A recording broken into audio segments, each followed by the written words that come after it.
공생애를 시작하신 예수님은 이 땅에 오셔서 제일 먼저 죄인들이 받는 물 세례를 요한에게 받습니다. 어떻게 보면 예수님은 세례받을 필요가 없는데도 인간의 모든 죄를 짊어지는 인간의 어떤 대표성을 드러내기 위해서 그렇게 세례를 받지 않으셨을까 생각합니다. 그리고 물 세례를 받고 나올 때 또 하나의 세례가 임하는데 성령 세례가 임했습니다. 하늘로부터 비둘기 같은 성령께서 예수님에게 임하셨어요. 그리고 그 성령께서 예수님을 광야로 내몰아가십니다. 자, 오늘 본문 이런 배경을 가지고 다시 한번 읽어볼까요? 12절 13절입니다. 시작. 성령이 곧 예수를 광야로 몰아내신지라. 광야에서 40일을 계시면서 사탄에게 시험을 받으시며 들짐승과 함께 계시니 선사들이 수종 들더라. 아멘. 자, 성령이 예수를 광야로 몰아내셨다, 쫓아내셨다, 추방했다, 그런 뜻이거든요. 자, 그런데 예수님께서 왜 성령께서 오늘 이 예수님을 광야로 몰아내셨을까? 광야에 가셔서 예수님은 40일 동안 계셨고 사탄에게 시험을 받았고 그리고 금식하셨고, 여기 금식했다는 말은 나오지 않지만 줄이셨고, 마태복음에서는 들짐승과 함께 계셨고 그리고 천사들의 수종, 즉 돌봄을 받으셨습니다. 왜 성령은 예수님을 광야로 몰아내셨을까? 광야는 어떤 곳인가? 일단 광야는 인간의 힘과 능력으로 생존할 수 없는 불모의 땅입니다. 자, 애굽에서 나온 이스라엘 백성들이 광야에 들어가서 이렇게 불평했습니다. 민수기 20장 4절 5절 말씀인데요, 같이 한번 읽어볼까요? 시작. 너희가 어찌하여 여호와의 회중을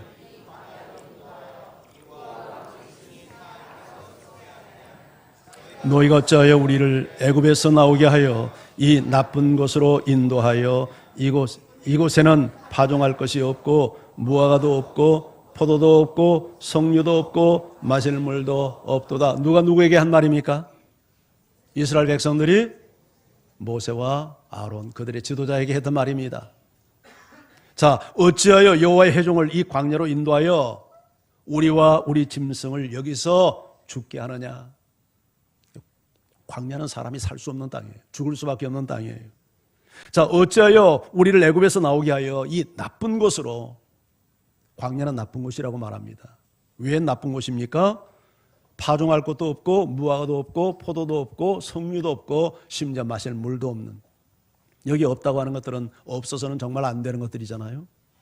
사람의 생존을 위해서 반드시 있어야 될 필수품들인데 이 생존의 필수품인 양식과 물이 없는 곳, 그러니 나쁜 곳이요, 죽을 수밖에 없는 곳이죠.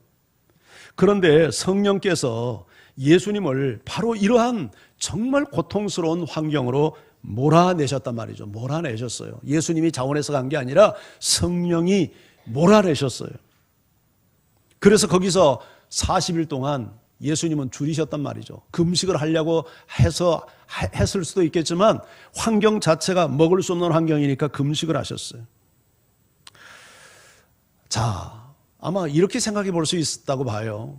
아마 예수님도 인성을 가진 자로서 이 광야 훈련을 통해서 철저하게 인간의 힘으로 살아갈 수 없으니까 하나님을 의존하는 훈련을 아마 받으셨을 거다. 그리고 40일 동안 여기서 받은 이 훈련이 3년 공생애를 이끌어가는 영적인 아마 힘이 되고 자원이 됐을 거다. 그렇게 이해해 볼 수 있어요. 그러나 그렇게 본다 해도 예수님은 똑같은 하나님이잖아요. 인간의 몸을 입었을 뿐이지. 예수님에게 이런 광야 훈련이 필요했을까? 보다 우리의 공감이 되는 이해가 있다면 예수님의 광야 체험은 어떤 의미에서 우리 인간들을 위한 시범적인 체험이다, 그렇게 보는 것이 합당하지 않을까 생각을 합니다. 성경에 보면 모든 하나님의 사람들은 다 광야로 하나님께서 내몰아내셨어요. 자, 우리 믿음의 조상 아브라함을 한번 볼까요? 성경 창세기는 아브라함이 어느 동네에 살았냐면 갈대아 우르에 살았다. 갈대아 우르는 그 당시 인류의 문명이 최처음으로 일어났던 메소포타미아 문명의 그 본산지입니다. 그 문명의 도시에서 하나님께서 어디로 이끌었냐면 가나안 땅으로 이끌었어요. 그런데 가나안 땅은 아브라함에게 있어서 광야와 같은 곳입니다. 우선 아는 사람이 하나 있습니까? 언어가 통합니까? 문화가 맞습니까? 더군다나 이 가나안 땅에 들어가서 첫 번 경험했던 아브라함의 경험은 기근, 그것도 심한 기근이었어요. 창세기 12장 10절이 이렇게 기록하고 있습니다. 그 땅에 기근이 들었으므로 아브라함이 애굽에 거류하려고 그리로 내려갔으니 이는 그 땅에 기근이 심하였습니다. 하나님께서 내가 너와 네 후손을 이 땅에 살게 할 거야 라고 지정해 준 그 땅에 찾아온 첫 번째 사건이 뭐냐면 기근, 심각한 기근. 그 땅에서 도저히 살 수 없어서 애굽으로 살기 위해서 갈 수밖에 없는 기근. 그런데 애굽이 어떤 곳이었는가? 굉장히 위험한 곳이어서 그럼에도 불구하고 살 길이 없으니까 찾아갈 수밖에 없는 그곳. 아브라함이 애굽에 가면서 그 아내에게 이렇게 말합니다. 창세기 12장 11절 12절 3절인데요. 그가 애굽에 가까이 이르렀을 때에 그 아내 사라에게 말하되 내가 알기에 그대는 아리따운 여인이라. 애굽 사람이 그대를 볼 때에 이르기를 이는 그의 아내라 하여 나는 죽이고 그대는 살리리니 원하건대 그대는 나의 누이라 하라. 그러면 내가 그대로 말미암아 안전하고 내 목숨이 그대로 말미암아 보존되리라 하니라. 아니 이렇게 위험하면 안 가면 되잖아요. 그런데 이렇게 위험함에도 불구하고 가지 않으면 살 방법이 없으니까 갈 수밖에 없는 그곳. 아마 그 당시 미리 가기 전에 아마 그 원주민들을 그 가나안 사람들을 통해서 정보를 들었겠죠. 당신 거기 가는 건 좋은데 그러나 죽을 각오하고 가라. 당신 마누라 빼앗길 각오하고 가라. 당신 부인 보니까 굉장히 아리따운데 거기 가면 틀림없이 당신 부인도 빼앗기고 당신도 죽을 거다. 그런데 가지 않으면 살 수가 없으니까 여러분 위험을 무릅쓰고 찾아갔단 말이죠. 그런데 이게 단순히 우려가 아니라 실질적으로 애굽 땅에 가서 부인을 빼앗기고 그런 일이 벌어졌잖아요. 다행히 하나님이 간섭하셔서 보호를 받기는 했지만 여러분 가나안 땅은요 우리가 상상하는 대로 막 젖이 떨어지고 꿀이 떨어지는 에덴 동산이 아니었습니다. 그것은 아브라함이 1000킬로를 걸어와서 살기에는 너무 적응하기 힘든 광야와 같은 곳이었어요. 아브라함만 그랬는가? 그의 아들 이삭도 동일한 환경을 경험합니다. 창세기 26장 1절은 이렇게 기록하고 있는데요. 아브라함 때에 첫 흉년이 들었더니 그 땅에 또 흉년이 들매 이삭이 그랄로 가서 블레셋 왕 아비멜렉에게 이르렀더니 자, 아브라함 때에 들었던 흉년이 그 아들 이삭 때에도 똑같이 들었대요. 그래서 그랄 즉 블레셋 왕 아비멜렉에게 이르렀대요. 사실은 이어지는 문맥을 보면 그가 아버지처럼 애굽에 내려가기 위해서였어요. 왜? 가나안 땅에서 기근이 너무 심해서 살 수가 없으니까, 먹고 살 길이 없으니까, 여기 남아있다가는 다 죽으니까. 그렇게 가다가 지금 그랄 지방에, 그랄이라고 하는 나라, 지금의 블레셋을 그랄이라고 옛날에 불렀어요. 이 블레셋 지역에 지금 그 팔레스타인들이 살고 있는 그 지역에 왔는데 하나님께서 애굽에도 못 내려가게 하는 겁니다. 너 애굽에 가지 마라. 내가 지시한 땅에 머물러라. 여러분, 하나님께서 왜 살 길마저 막아놓고 기근의 땅에 머물게 합니까? 그것은 그곳에서 하나님을 체험하고 하나님이 살아계시고 하나님이 그와 함께하는 것을 경험시키기 위한 하나님의 지혜로운 전략이었어요. 그래서 그 기근의 땅에서 한 해 같은 해 농사지어서 100배의 소출을 얻지 않습니까? 하나님이 그 광야 땅, 그 기근의 땅에서 하나님이 살아계시고 하나님이 함께하는 것을 체험시킴으로 이삭으로 하여금 와, 우리 아버지가 들었던 거 하나님이 살아계셨네, 나와 함께하시네, 나의 필요를 채우시네. 그것을 경험시키기 위해서 광야를 허용하셨단 말이죠. 이삭의 아들이 누구죠? 야곱이죠. 야곱의 삶은 어떻습니까? 그가 아버지의 복을 받기 위해서 형을 속여서 아버지의 복을 가로챈 것 때문에 형의 칼을 피해서 하란으로 도망치잖아요. 그가 광야 루스벌판에서 잠을 들다가 하나님을 만납니다. 그의 인생길이 광야길이라는 것을 예표하듯 광야에 갔습니다. 삼촌이 그를 속입니다. 위험한 일들이 벌어집니다. 14년 동안 삼촌에게 노예 생활을 해야 했습니다. 원치도 않게 두 아내를 얻었습니다. 또 10번이나 그 계약 조건을 바꿔가면서 어쨌든 야곱에게 착취를 하려고 삼촌이 그렇게 수를 부립니다. 결국 견디지 못하고 결국 고향에 20년 만에 돌아오지 않아요. 그런데 하나님께서는 기가 막힌 방법으로 피로를 채우셨죠. 자, 돌아오려고 하는데 걱정이 하나 있습니다. 20년 전 자기를 죽이려 했던 형의 감정은 해결이 됐을까? 종들을 보내보니까 400명의 군사를 이끌고 온다고 합니다. 그는 약복강도 건너지 못한 채 초죽음이 되어서 하나님 앞에 몸을 떨며 기도합니다. 다행히 하나님의 은혜로 형과의 관계가 회복이 되었지만 그가 세겜 땅에 들어가서 살면서 경험해서는 안 될 일을 또 경험하죠. 하나밖에 없는 외동딸 디나가 성폭행을 당합니다. 이 사건으로 인해서 시몬과 레이가 칼을 들고 가서 세겜성의 남자들을 죽이는 살인 사건이 일어나서 세겜 땅에 살 수도 없어 피신을 가지 않으면 안 되는 상황에 놓이게 되죠. 약간의 세월이 흐릅니다. 가장 사랑했고 아꼈던 라헬의 그 자손 요셉이죠. 그 라헬은 세상을 이미 에나타가 동생 베냐민 나타가 죽었고 이 요셉을 사랑했는데 요셉이 실종되는 사건이 또 일어난 겁니다. 그 아들들이 와가지고 그 피 묻은 옷을 들고 와서 이 아이가 막 짐승에 먹힌 것 같다고 땅을 치고 통곡을 하잖아요. 참 말할 수 없는 광야의 연속이었습니다. 야곱의 삶이. 나이가 좀 들어가지고 이제 백발이 성성한 130세 나이가 됐을 때 뜬금없는 소식을 듣습니다. 그때도 흉년에 들어서 양식을 구하러 자식들을 저기 애굽에 보냈는데 이 아이들이 상기된 얼굴로 와가지고 거기서 잃어버린 요셉이 살아있을 뿐만 아니라 총리가 되어 있다는 거예요. 처음에는 믿지 못했죠.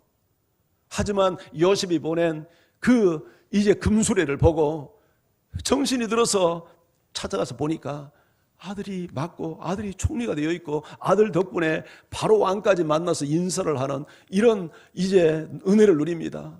그래서 궁궐에 들어가서 그 바로왕을 만나는데 바로가 묻잖아요. 당신의 연세가 어떻게 됩니까? 했을 때 이 야곱이 이렇게 답변을 합니다.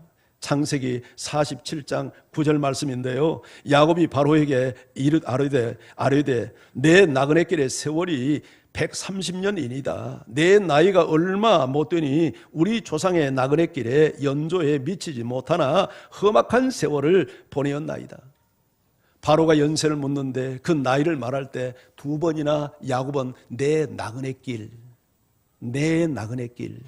130년이었고 우리 조상들에 비하면 그렇게 오랜 나이가 아니지만 많은 나이가 아니지만 내가 험악한 세월을 보냈나이다. 한마디로 자기 인생 130년의 생이 광야였다는 얘기 아닙니까? 야곱의 아들이 누굽니까? 요셉이죠. 그 요셉은 어땠습니까? 17살 때 형들에게 미움받아가지고 인신매매 당해가지고 애굽에 팔려가서 노예 생활하고 옥살이하고 13년을 보내잖아요. 한마디로 요셉의 삶도 광야 그 자체였죠. 그런데 요셉이 말도 통하지 않고 낯선 땅에 와서 노예 생활 감옥살이 하면서 배운 게 하나 있어요. 그게 뭐냐면 하나님을 붙드는, 하나님 의지하는 믿음을 배웠단 말이죠. 그래서 성경이 뭐라고 말합니까? 여호와께서 요셉과 함께 하시니 그가 형통한 자가 되었다. 여기서 형통하다는 말은 여러분 그가 자유의 몸이 되었다는 말이 아니죠. 그가 무슨 출세했다는 말도 아니죠. 하나님이 함께 하니까 그가 노예 생활을 잘 견딜 수 있는 힘을 얻게 했다는 거예요. 왜 하나님께서 이렇게 요셉에게 형통의 은혜를 줬으면 노예에서 해방을 시켜야 되잖아요. 그런데 왜 노예 생활을 그대로 두고 형통했다는 말을 할까요? 이 광야와 같은 환경을 통해서 배워야 될 레슨이 있는 거예요. 받아야 될 훈련이 있는 거예요. 무슨 훈련? 하나님을 의지하는 훈련, 하나님 붙들고 사는 훈련. 그래서 요셉이 여러분 이 애굽에 내려와서 노예 생활, 광야 생활을 하면서 철저하게 하나님 의존적인 삶을 삽니다. 그가 이제 꿈을 해명하는 이런 능력이 나타나는데 그게 성령이 주시는 은사를 가지고 하는 능력이잖아요.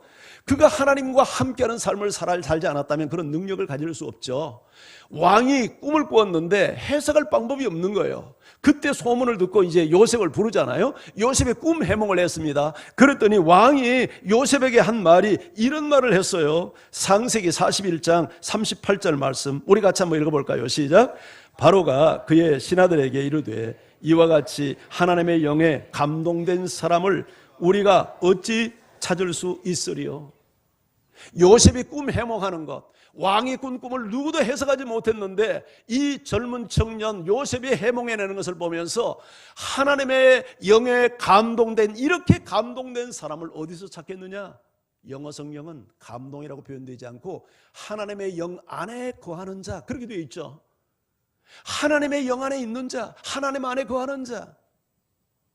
여러분, 요셉이 이 옥살이, 노예 생활이, 이 공고한 노예 생활, 누구 하나 부를 수 있는 아버지 곁에 있지도 않고 누구도 의지할 대상이 없는 그 낯선 광야 같은 환경에서 무엇을 배웠냐면 성령 안에 거했단 말이죠. 하나님 안에 거했어요. 그래서 하나님과 늘 교통하고 교제하고 그분이 주신 지혜와 능력을 가지고 살았어요. 그게 왕의 꿈도 해석해내는 이 은사를 받았다는 것은 단순히 꿈을 해몽했다는 데 초점이 있는 게 아니라 요셉이 바로가 말한 대로 하나님 안에 거하는 자였단 말이죠. 이게 우리가 광야에서 받을 훈련인 줄 믿습니다. 여러분, 제가 소개한 네 인물은 창세기 50장에 걸쳐서 소개되는 이스라엘의 4대 족장이잖아요.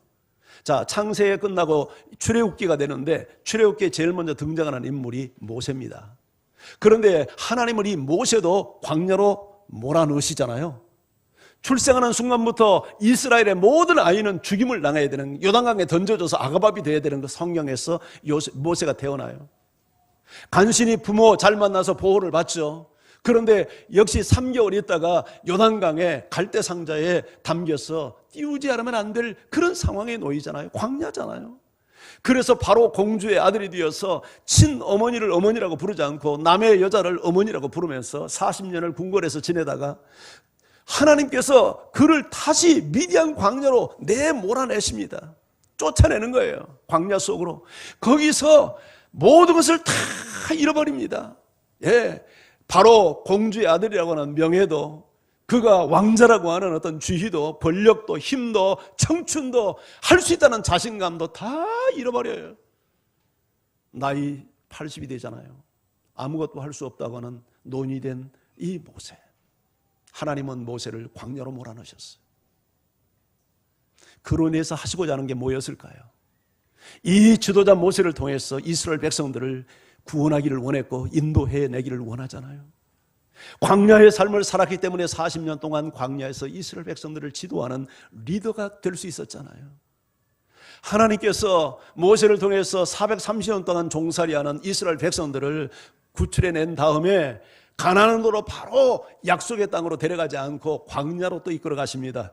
자, 우리 그 대목을 출애굽기 13장 17절 18절에서 우리 같이 한번 읽어봅니다. 시작.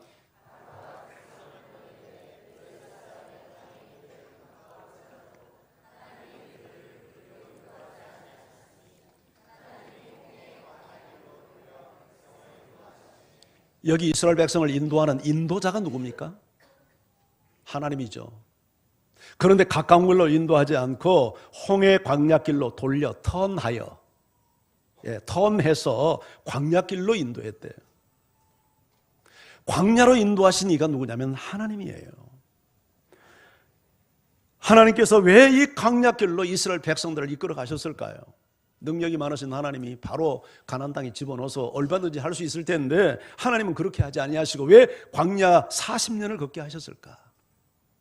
훗날 40년을 다 보낸 다음에 모세가 이스라엘 백성들에게 이렇게 선언합니다. 신명기 8장 2절 우리 3절 말씀이에요.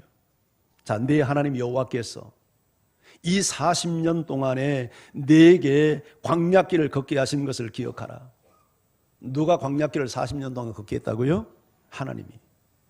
이는 왜냐하면 너를 낮추시며 너를 비우게 하시며 너를 겸손케 하시며 너를 시험하사 내 마음이 어떠한지 그 명령을 지키는지 지키지 아니하는지 알려 하심이라. 하나님의 명령 따라 사는지 그걸 훈련했다는 거죠. 또 너를 낮추시며 너를 줄이게 하시고 너도 알지 못하며 네 조상도 알지 못하는 만나를 내게 먹이신 것은 사람이 떡으로만 사는 것이 아니요 여호와 입에서 나오는 모든 말씀으로 사는 줄을 내가 알게 하려 하심이라.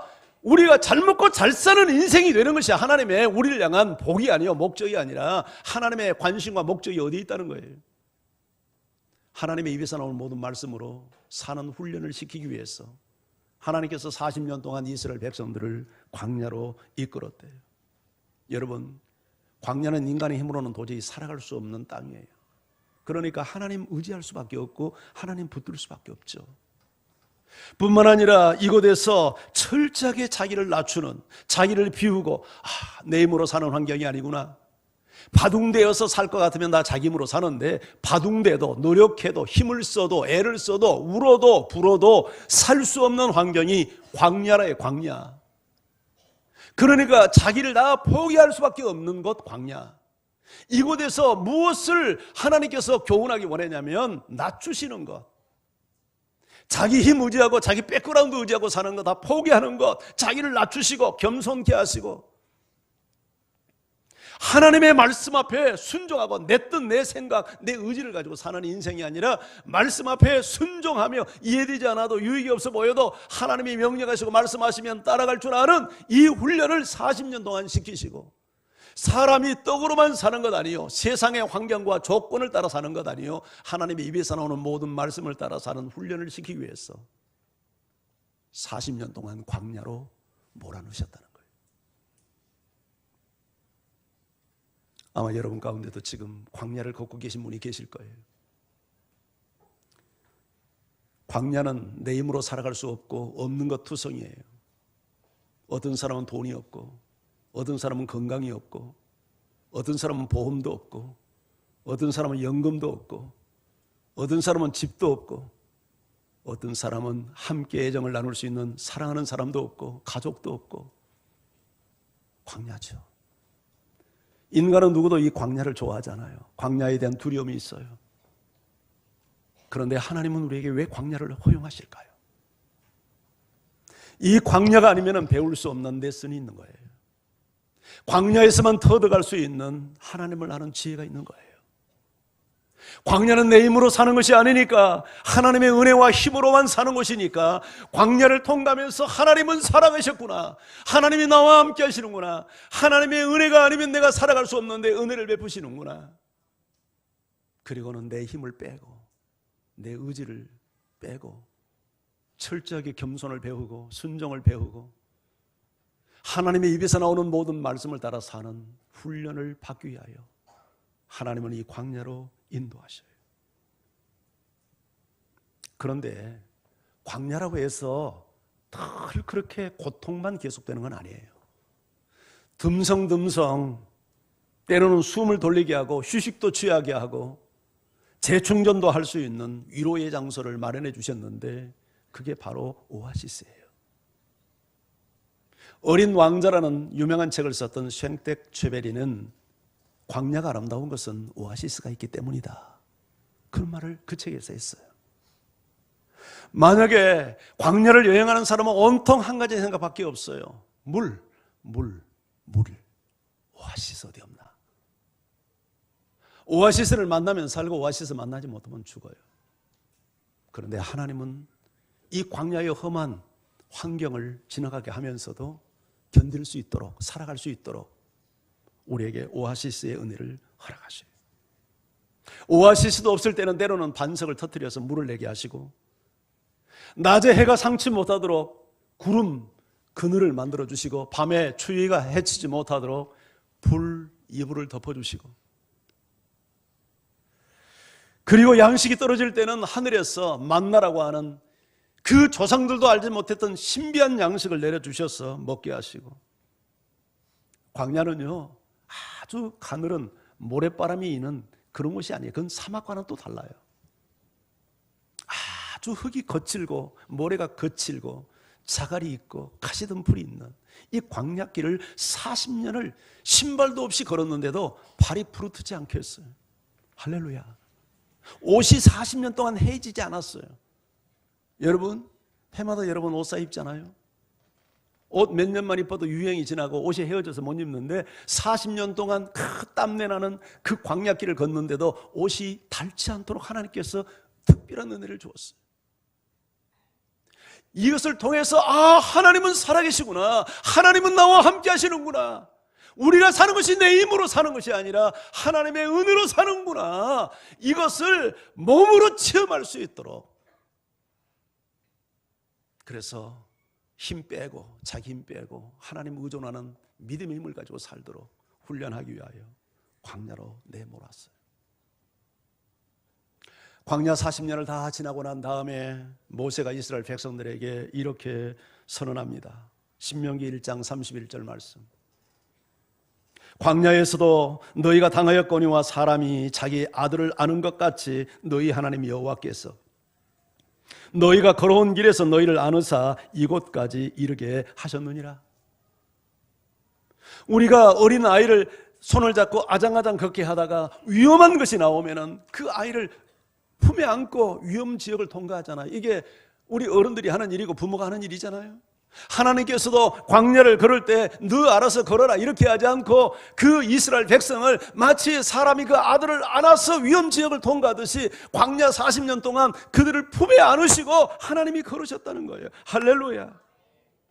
그러니까 광야는 가장 가까이서 하나님을 체험할 수 있고 은혜를 체험할 수 있는 현장 아닙니까? 오늘 여러분은 어떤 광야 앞에서 힘들어합니까? 그러나 그 자리가 광야만 있는 것이 아니라 하나님이 함께하는 자리임을 믿으시고 광야를 주목하는 여러분이 아니라 광야 위에 함께 걸으시는 하나님을 바라보는 여러분이 되기를 축복합니다. 1986년 노벨 평화상을 탔던 엘리 위젤이라고 하는 유대인이 있습니다. 이분은 독일의 홀로코스트에서 생존자로 남아있는 생존자 중에 한 사람이 되었어요. 독일 아우슈비츠 수용소에 수감되어 있었을 때 그는 차마 인간으로서 볼 수 없는 광경을 목격해야 했습니다. 어른 두 사람과 13살 먹은 소년이 수용소를 탈출하다가 잡혀와서 교수형을 당하는 광경을 지켜보아야만 했어요. 어른 두 사람은 비교적 빨리 죽었습니다. 목을 매다니까 혀를 길게 뽑고 혀가 새파랗게 변해서 금방 죽었어요.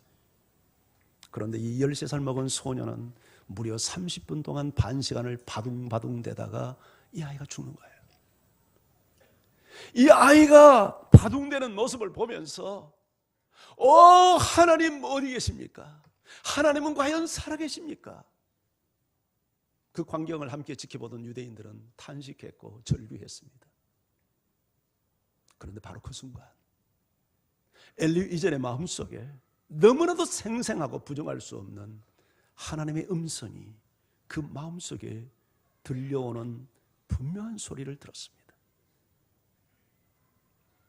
난 저 소년과 함께 교수대에 달려있단다 하는 소리였어요. 엘리 이셀은 독일의 패망과 함께 자유의 몸이 되었고 몇 년 후에 프랑스 파리로 갑니다. 그리고 1952년 노벨 문학상을 수상했던 프랑스와 모리약을 만나서 자기가 수용소에서 경험했던 모든 이야기를 다 전달합니다. 그 이야기를 듣고 있던 프랑스와 모리약이 엘리 위젤에게 이렇게 말합니다. 당신에게 내가 저 소년과 함께 교수대에 달려있다고 말한 그분이 나는 예수 그리스도라고 믿습니다. 예수님은 2000년 전 십자가 위에서 우리를 위해서 못 박혔을 뿐만 아니라 지금도 우리가 고통받는 현장에 주님은 함께 계십니다. 프랑스와 모리약이 엘리 위젤에게 해줬던 말입니다. 그렇습니다. 우리는 광야를 원치 않습니다. 하지만 하나님은 우리를 광야로 내몰아가십니다. 왜냐하면 광야에서만 배울 수 있는 신학이 있고 레슨이 있기 때문입니다. 광야는 내가 낮아지는 곳입니다. 광야는 내 힘으로 사는 내 힘을 빼는 곳입니다. 그래서 겸손을 배우는 것이요, 순종을 배우는 것이요, 사람이 떡으로만 사는 존재가 아니요 하나님의 입에서 나오는 모든 말씀으로 사는 존재임을 철저하게 훈련받는 교실이 광야라고 하는 이 학교요 교실입니다. 이곳에서 하나님이 살아계시고 하나님이 나와 함께 하시는 것을 몸소 체험하는 가장 위대한 신학교입니다. 하나님은 광야를 통과할 때 혼자 두지 아니하시고 마치 사람이 그 아들을 안아서 그 위험 지역을 통과하듯이 우리를 품에 안으시고 광야를 통과하게 하십니다. 하박국 선지자가 이렇게 말했습니다.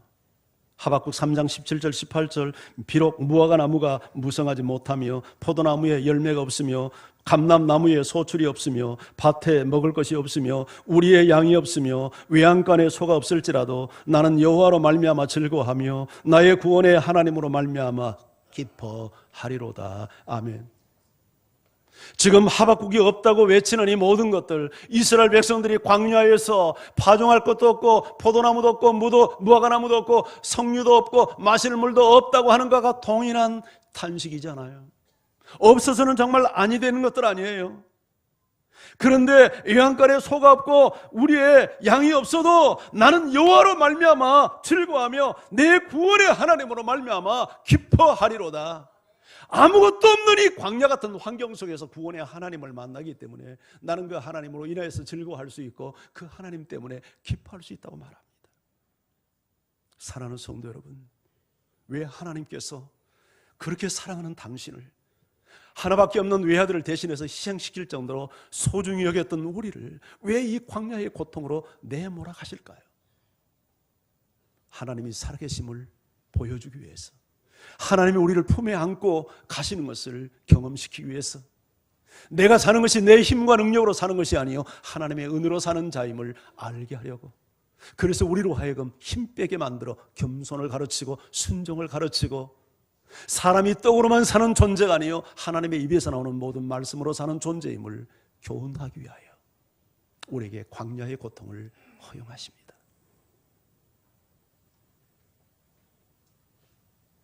한마디로 광야는 두려운 곳이지만 적어도 이 하나님의 백성들에게 이것은 dead place, 죽음의 땅이 아니라 living place, 생명의 땅이요 살아가는 땅이에요.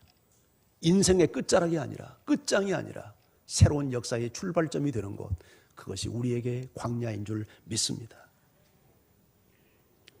일본의 야구선수 오사다 하루라고 혹시 기억하십니까? 아주 옛날 분입니다. 1977년 미국 홈런 왕 애런이 기록했던 홈런 755개를 갱신해서 세계 최고의 홈런 스타가 됐던 선수였습니다. 이로 말미암아 제1회 일본의 국민 영예상을 수상을 했고 1980년에 은퇴를 해서 바로 이 사람은 감독 생활을 했습니다. 근데 선수 생활 때와는 달리 감독 생활을 하면서 빛을 보지 못했어요. 팀만 맡으면 성적이 이렇게 저조해지는 겁니다. 선수 시절 그는 엘리트 코스를 밟아왔어요. 그러니까 이해를 못하는데 선수들의 실수와 선수들의 무능력을 이해를 못했던 겁니다. 그래서 질타하고 책망하고, 그러면 선수들은 더 주눅들고, 그래서 자기 실력을 발휘하지 못하고, 작년에 우승팀을 맡았는데 금년 되면 또 탈락해버리고, 그래서 결국 그는 감독의 이 직을 하지 못하고 해임 통고까지 받는 수모를 당합니다. 결국 그는 야구계를 떠나요. 그래서 6년 동안 그는 야인 생활로 돌아갑니다. 그리고 6년 만에 1996년 불과 6위에 불과했던 아주 약체팀을 맡는 감독으로 다시 돌아옵니다. 그리고 그 약체팀을 3년 만에 일본 시리즈를 제패하는 실력 있는 팀으로 격상시킵니다. 이런 변화에 무슨 변화가 있었을까요? 이런 성공 비결에 어떤 이유가 있었을까요? 그는 고백합니다. 6년의 야인 생활, 이 광야의 생활이 자기 인생을 변화시켰다고. 그 전까지 엘리트 코스를 그가 지낼 때 선수들의 실수를, 무능력을, 게으름을 도저히 이해도 못했고 용납도 하지 못했어요. 그런데 자기의 실패를 통해서, 광야의 체험을 통해서 자기를 성찰하게 되었고, 그 실수하는 선수들을 이해하게 되었고 다시 기회를 주는 그런 감독이 되었어요. 그의 책망과 질타의 리더십이 격려와 포용의 리더십으로 바뀌면서 2005년 통산 1000승을 이루어내는 명장반열에 이 사람이 우뚝 섭니다.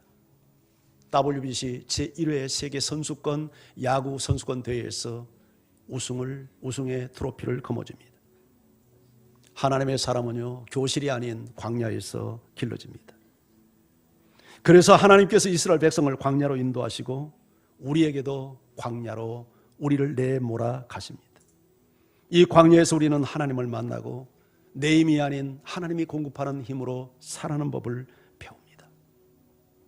오늘 여러분에게 어떤 광야가 있습니까? 어떤 분은 건강의 광야, 내 힘으로는 도저히 추스릴 수 없는 건강의 나락에 빠져있는 분도 계실 거예요. 경제적인 광야, 인간관계의 광야, 탈선하는 자식 아무리 야단을 쳐도 돌아오지 않는 자식 광야, 아마 직장을 얻지 못하는, 아마 사회에서 겪는 이런 광야, 수많은 광야가 우리 앞에 있습니다. 그런데 하나님께서는 이 광야를 허용하신 이유가 이 광야를 통하지 않고는 배울 수 없는 교훈이 분명히 있기 때문에. 그러나 이 광야는 영원하지 않습니다. 광야는 반드시 끝이 있고 그 광야 저편에 우리를 위해서 준비하신 하나님의 복이 있음을 성경은 선언합니다. 신명기 8장 15절 16절, 너를 인도하여 그 광대하고 위험한 광야, 곧 불뱀과 전갈이 있고 물이 없는 간조한 땅을 지나게 하셨으며, 또 너를 위하여 단단한 반석에서 물을 내셨으며, 네 조상들도 알지 못하는 만나를 광야에서 내게 먹이셨나니, 이는 다 너를 낮추시며 너를 시험하사 마침내 내게 복을 주려 하심이었더라. 여러분, 40년 동안 너를 광야로 인도했는데 그 광대하고 위험이 있는 광야, 불뱀과 전갈이 있는 광야, 물이 없는 그 광야, 간조한 땅을 통과하게 하신 이유가 뭡니까? 그러나 그것만이 아니었죠. 때로는 반석에서 샘을 터뜨리고 하늘에서 양식을 내려서 먹여주시고, 이런 모든 훈련의 과정들은 너를 낮추시며 너를 시험하자 순종의 사람이 되게 하사 마침내 결국 끝에 가서 내게 복을 주려 하심이라. 물론 그 복은 젖과 꿀이 흐르는 가나안 땅일 수 있습니다. 그러나 그것은 피상적인 이해입니다. 정말 하나님께서 이스라엘 백성들에게 주고 싶어하는 것은 환경적으로 잘 사는 환경이 아니었습니다. 정말 하나님께서 이스라엘 백성들에게 주시기를 원했던 복은 하나님이 원하는 사람을 만드는 거였습니다. 어떤 사람?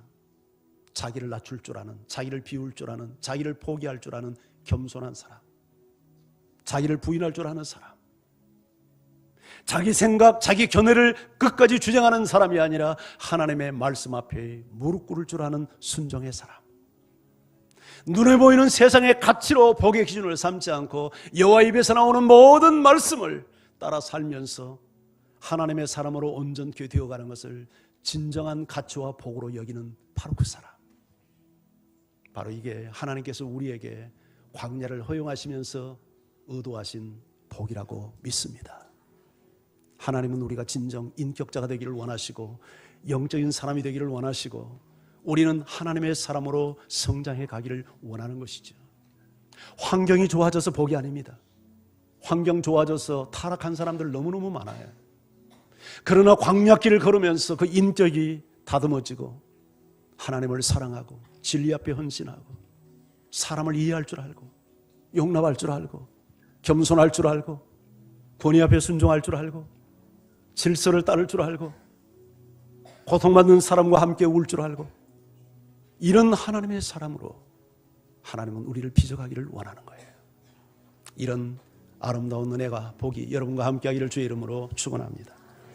우리 찬양하죠. 찬양팀 나오셔서 찬양하십시오.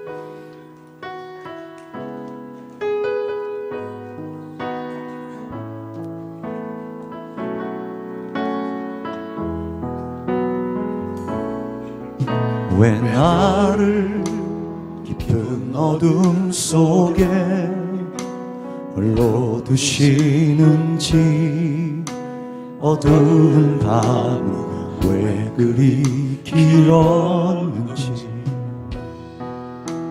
나를 고독하게 나를 낮아지게 세상 어디도 기댈 곳이 없게 하셨네.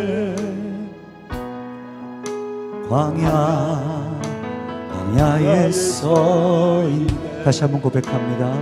왜 나를 왜 나를 그 어둠 속에 흘려두시는지 어두운 밤 왜 그리 길었는지 나를 고독하게 나를 낮아지게 세상 어디도 기댈 곳이 없게 하셨네.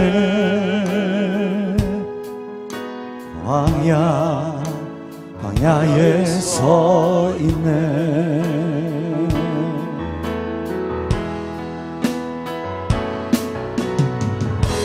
주님만 내 도움이 되시고 주님만 내 빛이 되시는 주님만 내 친구 되시는 광야 주님 손 놓고는 단 하루도 살 수 없는 광야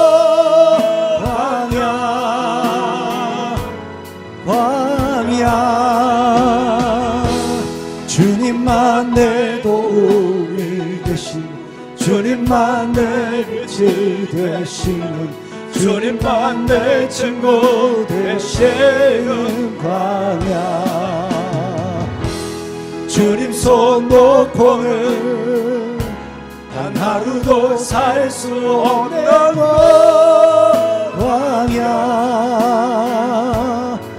광야 주님만 내 도움이 되시고 주님만 내 빛이 되시는 주님만 내 친구 되시는 광야 주님 손 놓고는 단 하루도 살 수 없는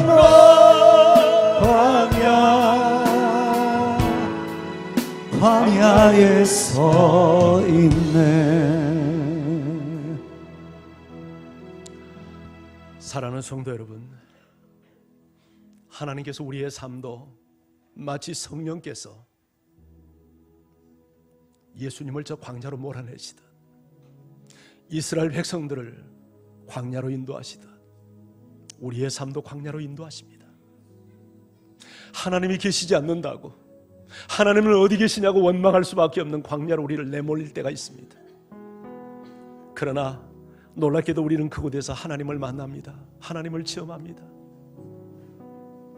하나님이 안 계시는 것 같던 이 불모의 땅에서 우리는 겸손을 배웁니다. 순종을 배웁니다. 하나님의 입에서 나오는 모든 말씀으로 살아야 하는 존재임을 배웁니다. 광야는 저주가 아닙니다. 광야는 인생의 끝이 아닙니다. 광야는 하나님의 지혜입니다. 광야는 우리에게 주시는 복입니다. 이 광야를 통과하면서 우리는 진정 복된 사람으로 변화되어 갑니다. 나를 비우는 겸손의 사랑, 순종의 무릎을 꿇는 순종의 사랑, 말씀을 부여잡고 말씀 따라가는 말씀의 사랑, 하나님의 형상을 회복하는 사랑, 이것이 우리에게 광야를 주신 이유입니다. 감사하십시다. 찬양하십시다. 칠흑같이 어두운 밤일수록 밤하늘에 별빛이 빛나듯 우리는 저 광야 깊은 곳에서 하나님이 나와 함께 하시고 나를 안고 계시고 나에게 필요를 채우시고 나에게 은혜를 주시고 내 손목을 잡고 걸으시는 하나님을 보게 될 것입니다. 주님, 오늘도 말씀을 통하여 제 눈을 열어주시고 광야길을 걸을 때 내가 혼자가 아님을 알게 하시고 우리 하나님을 찬양하며 승리하게 해주세요.